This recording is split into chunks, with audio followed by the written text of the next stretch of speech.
Entitled Karen called the cops on my 10-year-old son for playing in our own yard.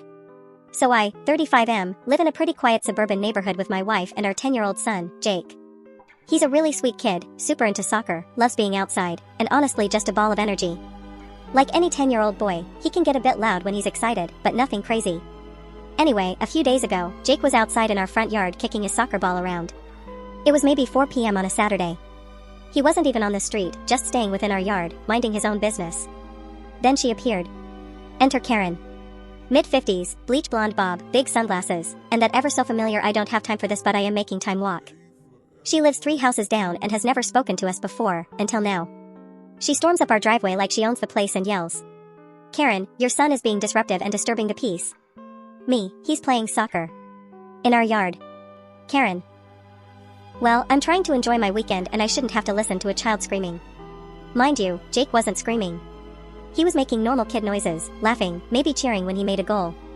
No shrieking banshee stuff or anything. I try to keep my cool and say, he's just playing, he's not doing anything wrong. Karen scoffs and says, "If you won't do something about it, I will." Then she storms off. I thought she was just being dramatic and would go home and stew in her entitlement. Nope. 10 minutes later, 2 police cruisers pull up in front of our house. The officers get out and one of them kind of rolls his eyes before even getting to the porch. I ask what's going on and one of them says, "We got a report of a child causing a public disturbance." I just point to Jake, who is now sitting on the porch sipping a juice box, looking confused and scared. Long story short, the cops were super apologetic. They talked to Jake for like 30 seconds, probably to check he wasn't being mistreated or something, and then said, "We're really sorry to waste your time."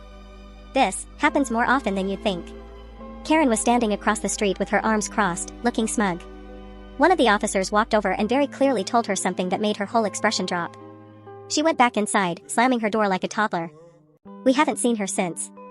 Jake is back to playing outside, and I'm half tempted to buy him a vuvuzela just to spite her.